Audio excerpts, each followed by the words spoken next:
Selamat datang di channel Cerita Cinta. Channelnya cerita cinta romantis. Disclaimer. Cerita ini hanya fiktif. Jika ada kesamaan tokoh, tempat dan cerita, itu hanya kebetulan semata, tidak ada unsur kesengajaan. Sebelum lanjut jangan lupa like dan subscribe dulu. Dear mantan istriku, bagian ke-6. Syukurlah, semoga benar Mbak Wina yang berjaga. Aku tak enak hati jika bertemu dengan Mas Bagus. Saudara sendiri mungkin lebih bisa memahami. Assalamualaikum, Mbak, ucapku sambil mengetuk daun pintu yang sengaja dibuka. Waalaikumsalam, iya. Ada perlu apa? Seorang perempuan berkacamata menjawab dan menatap penuh selidik ke arahku. Ya, benar seperti dugaanku. Dia adalah Mbak Wina. Adit, tanyanya dengan ekspresi tak suka. Aku terpaku menatap ekspresi Mbak Wina. Kedua alisnya bertaut dengan bibir yang tertarik ke sisi. Iya, Mbak, jawabku tak enak. Syukurlah kalau ingat sama Mbak. Kenapa? Mau bayar hutang, kan? Tanyanya ketus dengan tetap duduk tanpa mengizinkanku masuk. Aku adalah adiknya. Adik satu-satunya. Kenapa hanya itu yang selalu ia ingat dariku? Tidakkah bertanya kabar setelah sekian lama tak bertemu? Rasanya ada yang tersayat di dalam hati ini. Adit belum ada uang, Mbak. Adit mau. Halah. Dateng-dateng pasti mau hutang lagi, kan? Mbak Wina menatapku tajam. Jemari tangannya bergerak menutup buku tebal. Mungkin catatan keuangan toko atau apa aku tak tahu. Berapa kali Mbak bilang? Jangan pernah muncul kalau bukan mau bayar hutang. Mbakmu ini malu sama masmu. Kutelan saliva. Masih seperti tadi. Kering sekali tenggorokanku saat ini. Kalau nggak punya uang buat bayar hutang yang dulu-dulu, jangan pernah datang ke sini. Ngapain coba? Dengerin ini, ya. Mbak itu sudah capek bantuin kamu. Dari kecil sampai tua gini kerjanya nyusahin terus. Capek, sumutnya berapi-api. Tapi, Mbak, rasanya tak sanggup lagi aku berkata-kata. Mbak Wina kenapa begitu keberatan denganku? Memang aku punya hutang. Tapi, apakah hubungan saudara begitu cepat terkikis dengan hal tersebut? Kuhela napas panjang. Adit janji nggak bakal muncul lagi tanpa bawa uang untuk bayar hutang. Maaf sudah metepotkan Mbak terus. Aku mundur sejengkal ke belakang. Bibirku bergetar menahan gemuruh dalam dada. Andai aku orang kaya, Mbak. Andai aku bisa seperti yang lain. Mungkin, aku tak akan pernah meminta bantuan darimu. Dengan langkah terseok aku berlalu pergi dari toko Mbak Wina. Membawa kepingan hati yang luka atas ucapannya. Dalam darahku mengalir pula darahnya. Ikatan saudara yang kebanyakan orang bilang kuat dan tak ada yang bisa memutusnya rupanya berhasil kutepis hari ini. Mbak Wina. Ia belum juga berubah. Miliknyalah kerajaan langit dan bumi. Dan hanya kepada Allah segala urusan dikembalikan. Tiba-tiba. Iya, nih. Mau gimana lagi? Mana ada orang mau digaji segitu? Zaman udah maju gini. Emang sedikit, sih. Tapi, kan tempat tinggal dan makan sudah terjamin. Jadi, gimana dong? Coba tawarkan lagi di grup. Barangkali ada yang mau kerja dengan gaji segitu. Suara percakapan dua orang tanpa sengaja ku dengar saat aku baru keluar dari tempat wudhu. Dua orang lelaki berbadan cukup tegap, tengah bersandar di dinding depan masjid. Pekerjaan? Gaji? Apakah mereka sedang membutuhkan pekerja? Ah, yang benar saja. Ku percepat langkah kaki menuju tempat dua orang tadi berbincang. Permisi, maaf, Pak. Apakah Bapak sedang membutuhkan seorang pekerja? Tanyaku tanpa basa-basi. Dua orang itu menatapku lalu saling menatap bergantian. Kedua mata mereka bergerak, seperti sedang menilai diriku. Iya, Pak, jawab salah satu dari mereka. Saya Burhan dan dia Biran. Kebetulan bos kami sedang butuh pekerja di rumah barunya. Sebenarnya ini untuk perempuan, Pak. Semacam ART gitu.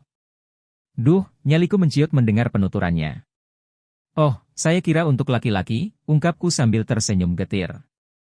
Bukan begitu juga, Pak. Jadi, begini. Bos kami akan menempati rumah barunya. Mungkin seminggu lagi. Nah, Kami butuh orang untuk membersihkan rumah yang akan dihuni ini.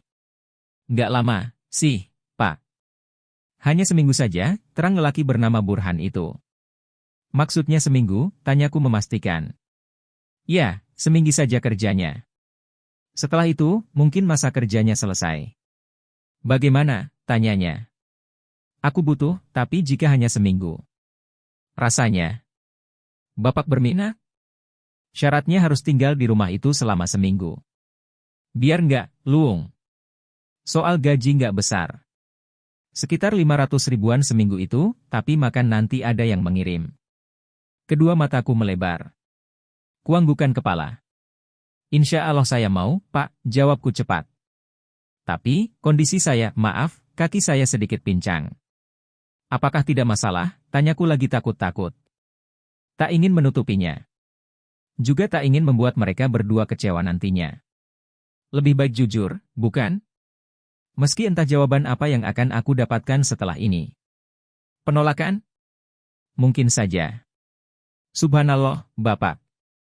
Gak masalah untuk itu. Bos kami pasti senang bisa mempekerjakan Bapak. Satu tepukan di pundak dari lelaki bernama Biran seakan menyemangatiku. Mendadak, aku jadi terharu.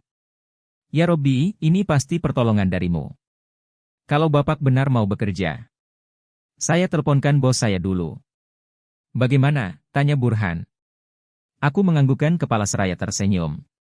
Keluarga Bapak, bagaimana? Tanyanya lagi sambil menyentuh layar gawai miliknya. Saya sendiri, Pak, jawabku. Oh, iya. Burhan menganggukkan kepala. Lantas dengan cepat ia meletakkan gawai di dekat telinganya. Ada bahagia yang meletup-letup saat ini. Tak apa, meski hanya seminggu. Setidaknya ada pekerjaan untukku. Juga gaji yang cukup untuk mencari tempat kos baru setelah pergi nanti. Nama Bapak siapa? Tanya Burhan sambil menoleh ke arahku. Adit, Pak. Sore menjelang senja. Selepas sholat asyar aku dibawa pergi oleh dua orang tadi. Burhan dan Biran. Usia mereka masih terbilang muda. Di bawah 30 tahunan. Tapi, satu hal yang aku tahu. Keduanya orang yang baik. Menghormatiku dan ramah tanpa memandang rendah. Jika pegawainya saja sebaik ini, bagaimana atasannya? Kupikir, aku akan dibawa pergi menemui bos mereka. Rupanya aku salah. Mobil hitam berukuran sedang yang kunaiki ini, rupanya berhenti tepat di depan sebuah rumah berukuran cukup besar dengan pilar-pilar yang menyanggah. Di sisi kiri dan kanannya tampak pohon rindang sebagai peneduh. Rumah yang biasa kulihat di televisi, rupanya bisa kusaksikan dengan kedua mata sendiri. Ini tempat kerja Bapak. Mari saya tunjukkan ruangan-ruangannya. Seminggu di sini Bapak kerjakan semuanya sampai bersih dan rapi. Jangan khawatir. Saya, setiap hari akan mengantar makanan untuk Bapak. Bos saya sudah percaya 100%. Mohon kerjasamanya, ya. Burhan tersenyum ramah. Percaya 100%. Tapi, dari mana? Bukankah aku dan atasan mereka belum pernah bertemu sebelumnya? Seorang pria muda. Berambut hitam klemis nan rapi. Duduk di dalam ruang kerjanya. Kedua matanya tak berkedip. Mengamati layar yang menyala.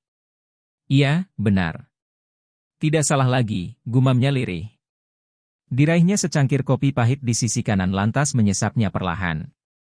Beberapa menit berselang. Fokusnya masih sama. Pada satu objek yang terus bergerak di dalam layar. Sepersekian detik berlalu, kembali ia tersenyum dan mengangguk. Seolah tengah menilai sesuatu.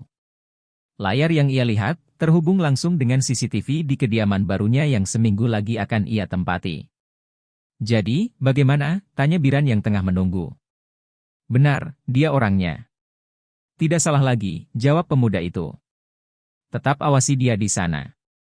Jangan menyakiti, buat saja Pak Adit nyaman. Siap, Pak. Pov Adit. Aku tak pernah tahu jika dalam hidupku, aku akan menempati rumah semegah dan seindah ini. Aku pun heran dengan pekerjaan yang sebelumnya Burhan sebutkan. Bersambung.